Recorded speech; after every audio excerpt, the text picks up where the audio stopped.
जय जोहार, नमस्कार। छत्तीसगढ़िया चैनल देख रहे हैं आप। छत्तीसगढ़ की तमाम सभी बड़ी महत्वपूर्ण काम की खबरों की शुरुआत करते हैं आज की पहली बड़ी खबर के साथ। प्रदेश के शैक्षणिक संस्थाओं में पूर्व प्रचलित आरक्षण व्यवस्था लागू कर दी गई है और पुरानी आरक्षण व्यवस्था के तहत प्रवेश प्रक्रिया पूरी की जाएगी। मुख्यमंत्री भूपेश बघेल की अध्यक्षता में राज्य मंत्रिमंडल की परिषद की बैठक में यह निर्णय लिया गया। इसके तहत स्कूल और कॉलेज में पढ़ने वाले अनुसूचित जाति, अनुसूचित जनजाति और अन्य पिछड़ा वर्ग के विद्यार्थियों को 58% आरक्षण दिया जाएगा। राज्य सरकार ने न्यायालय के अनुरूप ही प्रदेश में आरक्षण व्यवस्था लागू करने का निर्णय लिया है। इसके तहत प्रदेश के सभी विभागों में उच्चतम न्यायालय के आरक्षण व्यवस्था के अनुरूप शैक्षणिक संस्थाओं में आरक्षण व्यवस्था लागू करने के आदेश जारी कर दिए गए हैं।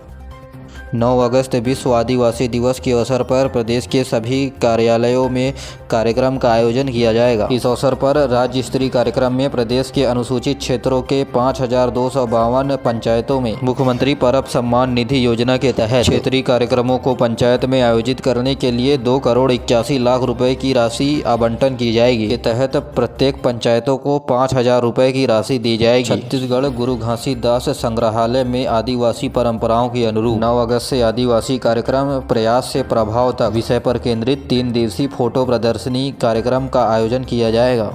मुख्यमंत्री भूपेश बघेल ने प्रधानमंत्री नरेंद्र मोदी को पत्र लिखकर छत्तीसगढ़ से गुजरने वाले यात्री गाड़ियों का समय के अनुरूप संचालन करने का आग्रह किया है। मुख्यमंत्री ने अपने पत्र पर कहा है कि रेलवे के द्वारा बिना पूर्व सूचना के किसी भी ट्रेन को तुरंत निरस्त कर दी जाती है। इससे यात्रियों को आर्थिक, सामाजिक, इसके अलावा कई तरह के परेशानियों का सामना करना पड़ता है। मुख्यमंत्री ने कहा कि ट्रेनों के असंचालन से विद्यार्थियों, मरीजों, व्यवसायी, तीर्थ यात्रियों के अलावा श्रमिकों और परीक्षार्थियों के कार्यक्रम समय पर पूर्ण नहीं हो पा रहे हैं।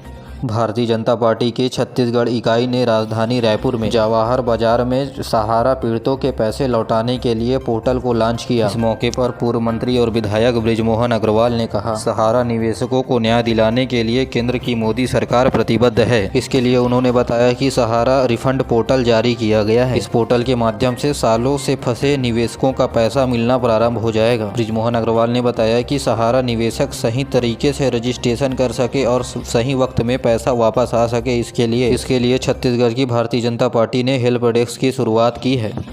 नेता प्रतिपक्ष नारायण चंदेल ने जांजगीर चांपा के सड़कों पर घूमने वाले गायों की समुचित व्यवस्था करने के लिए जिला प्रशासन को पत्र लिखा है और उन्होंने जिला प्रशासन को चेतावनी दी कि यदि गाय को रखने के लिए उचित व्यवस्था नहीं की गई, भाजपा किसान दल के सदस्य सभी गायों को एकत्रित कर कलेक्टर, SDM कार्यालय, नगर निगम, नगर पालिका परिसर और थानों में ले जाकर छोड़ दिया जाएगा। आदिम जाति अनुसूचित जनजाति मंत्री मोहन मरकाम ने कोंडा में 7 करोड़ रुपए की लागत से मसोहरा से छुई खदान तक नारंगी नदी में बनने वाले स्टॉप डैम की आधारशिला रखी। गरियाबंद के नाहर गांव में तालाब में डूबने से 2 बच्चों की मौत हो गई। पुलिस इस मामले की जांच कर रही है। कोरबा जिले के बालको स्थित मड़वा रानी के पास तेज रफ्तार हाईवा की टक्कर से मोटर सवार एक युवक की मौत हो गई। प्रदेश में छत्तीसगढ़िया ओलंपिक के नगरीय और विकास खंड, क्लस्टर और जिला स्तर की प्रतियोगिताओं की तिथि को आंशिक रूप से संशोधित कर दिया गया है। इसके तहत विकास खंड और क्लस्टर स्तर की प्रतियोगिताएं 18 से 23 अगस्त तक तो वहीं 27 से 3 सितंबर तक जिला स्तर की प्रतियोगिताएं आयोजित होंगी। संभाग स्तर की प्रतियोगिताएं पूर्व निर्धारित कार्यक्रमों के आधार पर होगी। संभाग स्तर की प्रतियोगिताएं 10 सितंबर से 20 सितंबर तक तो वहीं राज्य स्तर की प्रतियोगिताएं 25 सितंबर से 27 सितंबर के बीच आयोजित की जाएगी।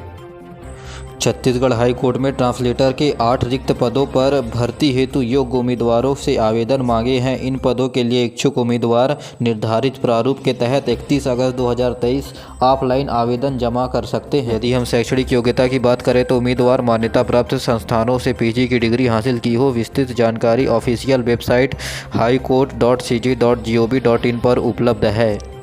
प्रदेश में सट्टा किंग के खिलाफ लुकआउट सर्कुलर जारी करने की तैयारी में पुलिस। ASP बोले जल्द होंगे गिरफ्तार। यहाँ छत्तीसगढ़ के न्यायधानी यानी बिलासपुर से ऑनलाइन सट्टे के बड़े गिरोह का पर्दाफाश हुआ है। न्यायधानी के बाद राजधानी में ऑनलाइन सट्टे से बड़े सिंडिकेट का खुलासा हुआ है। सूत्रों से मिली जानकारी के मुताबिक सीमर्स क्लब खमतराई स्थित स्क्रैप यार्ड में जमीनों का काम सिर्फ दिखावा था। आरोपियों का मुख्य काम ऑनलाइन के काले कारोबार का था। जल्द ही अब बिलासपुर पुलिस बिलासपुर में ऑनलाइन सट्टे चलाने वाले सिंडिकेटों को पकड़ेगी।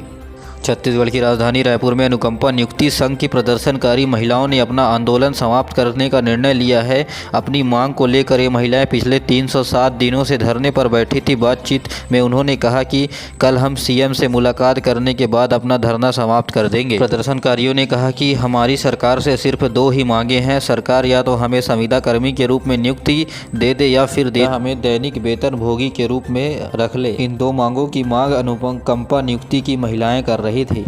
छत्तीसगढ़ में अगले सप्ताह से मिलने लगेगा सस्ता टमाटर। सोमवार को थोक के दाम 1000 रुपये तक गिरे। रायपुर रेलवे स्टेशन को अत्याधुनिक तरीके से विकसित किया जा रहा है। टिकट को स्कैन करने पर ही रेलवे स्टेशन में मिलेगा यात्रियों को प्रवेश। 470 करोड़ रुपए की लागत से बनने वाले इस रायपुर स्टेशन में 42 लिफ्ट और 21 एस्केलेटर लगाए जाएंगे। राज्य सरकार ने बीते दिनों कोटवारों के मानदेय में वृद्धि किया है, जिसके लिए आदेश भी जारी कर दिया गया है। इस आदेश के बाद कोटवार संघ की मांग है कि संविदा कर्मी और भू नियमितीकरण की मांग को दरकिनार कर दिया गया है और इस वजह से कोटवार संघ असंतोष है। आगामी 18 अगस्त को कोटवार संघ की महासभा बुलाई जा रही है, जिसमें राज्य सरकार के खिलाफ कुछ प्रमुख निर्णय लिए जाएंगे। प्रधानमंत्री नरेंद्र मोदी आने वाले 6 अगस्त को देश के 508 रेलवे स्टेशनों के पुनर्विकास की आधारशिला रखेंगे। अमृत भारत योजना के तहत 24,000 करोड़ रुपए के देश के 508 रेलवे स्टेशनों का पुनर्विकास किया जाएगा। इन स्टेशनों को सिटी सेंटर के रूप में विकसित करने के लिए मास्टर प्लान तैयार किया गया है। इस योजना के तहत रायपुर, बिलासपुर, दुर्ग, अकलतरा, भिलाई पावर हाउस, तिल्दा, नेवरा समेत महासमुंद को मिलाकर प्रदेश का कुल 7 रेलवे स्टेशन इस योजना में शामिल है। स्टेशन का विशेष डिजाइन स्थानीय संस्कृति और वास्तुकला से प्रेरित होगा। स्टेशनों में हाईटेक यात्री की सुविधा को दिलाया जाएगा। दुर्ग के स्वामी विवेकानंद टेक्निकल यूनिवर्सिटी में सेंटर ऑफ एक्सीलेंस का स्थापना किया जाएगा। 15 करोड़ रुपए की लागत से बनने वाले इस संस्थान में स्टार्टअप यूनिट्स का जगत होगा। इसके अलावा स्टार्टअप को सिखाने के लिए प्रयोगशाला भी बनाया जाएगा। मुख्यमंत्री ने ये घोषणा युवाओं से दुर्ग में भेंट मुलाकात कार्यक्रम के दौरान किया। मुख्यमंत्री ने ये भी कहा कि छात्रावास में रहने वाले छात्रों को 12% का GST लगाया जा रहा है, उसे केंद्र सरकार को पत्र लिखकर 12% की टैक्स से छूट दिलाया जाएगा। यदि केंद्र सरकार इस निर्णय को वापस नहीं लेगा तो छत्तीसगढ़ के विद्यार्थियों के लिए GST का खर्च राज्य सरकार उठाएगी। छत्तीसगढ़ के कृषि मंत्री ताम्रध्वज साहू ने प्रधानमंत्री फसल बीमा योजना के जन जागरूकता के लिए वाहन को हरी झंडी दिखाकर रवाना किया। यह जागरूकता रथ गांव-गांव घूमकर किसानों को बीमा संबंधित जागरूकता देगी और उन्हें फसलों का बीमा कराने के लिए प्रेरित करेंगे। सड़क में मवेशियों के होने वाली दुर्घटना और आने जाने में परेशानियों को देखते हुए रायपुर जिला प्रशासन ने सख्त रवैया अपनाने का निर्णय लिया है। यदि अब सड़क में पशु पाए जाते हैं तो पशुपालकों से 1000 रुपये जुर्माना वसूला जाएगा। कलेक्टर सर्वेश्वर दयाल भूरे ने सभी जिला पंचायत के मुख्य कार्यपालन अधिकारी और नगर पालिका निगम के इसके अलावा पुलिस विभाग के अधिकारियों के साथ बैठक लेकर के यह निर्णय लिया। उन्होंने कहा कि अब सार्वजनिक स्थान, गाँव के ग्रामीण सड़कों और क्षेत्रों में, उद्यानों में पशुओं के खुले रूप से घूमे पाए जाने पर संबंधित पशुपालकों से 1000 रुपये जुर्माना वसूला जाएगा। इसके लिए ग्राम पंचायत के सचिव को अधिकृत किया गया है। छत्तीसगढ़ के IAS अधिकारी रानू साहू कोयला घोटाले के मामले पर 18 अगस्त तक न्यायिक रिमांड पर राज्य शासन ने किया इन्हें निलंबित। इनकी मुसीबतें कम होती नहीं दिख रही है। अदालत ने उनकी जमानत को ठुकराते हुए 18 अगस्त तक के न्यायिक हिरासत पर भेज दिया है। वहीं राज्य शासन ने कोयला घोटाले में फंसने के बाद निलंबन का आदेश जारी कर दिया है। छत्तीसगढ़ में एकलव्य आदर्श विद्यालय में पढ़ने वाले छात्रों को ऑनलाइन कोचिंग की सुविधा मिलने जा रही है। मंत्री मरकाम की अध्यक्षता में हुई बैठक पर लिया गया फैसला। आवासीय विद्यालय में पढ़ने वाले बच्चों को अब JEE नीट की प्रवेश परीक्षा की तैयारी के लिए कोचिंग दी जाएगी। कोचिंग विद्यालय में स्थापित हाई स्पीड इंटरनेट के माध्यम से दी जाएगी। बता दें कि इसका लाभ 12वीं कक्षा में पढ़ने वाले 1474 विद्यार्थियों को मिलेगा। अलावा स्कूल के परीक्षा परिणामों को बेहतर बनाने के लिए शिक्षकों को प्रशिक्षण भी दिया जाएगा। छत्तीसगढ़ में गुरु घासीदास सेंट्रल यूनिवर्सिटी में फीस बढ़ाने के विरोध में सड़क पर उतरे स्टूडेंट। सेंट्रल यूनिवर्सिटी में ABVP का हंगामा 5 घंटे तक चला। प्रदर्शन बोले 3 साल से बढ़ा 10,000 रुपये शुल्क। गुरु घासीदास सेंट्रल यूनिवर्सिटी में कोरोना काल के बाद लगातार फीस बढ़ने के विरोध में अखिल भारतीय विद्यार्थी परिषद के बैनर तले स्टूडेंट शुक्रवार को सुबह विरोध प्रदर्शन शुरू कर दिए और इसी विरोध में सुबह से ही यूनिवर्सिटी के बाहर हंगामा देखने को मिला। जेम्स एंड ज्वेलरीज में करियर बनाने वाले छात्रों के लिए अच्छी खबर है। अब रायपुर में भी बनेगा कटिंग पॉलिशिंग का हब। आने वाले दिनों में रायपुर भी रत्नों की कटिंग और पॉलिशिंग के क्षेत्र में बनने वाला है हब। व्यापारियों को आभूषण अब मुंबई नहीं भेजना पड़ेगा इन कामों के लिए।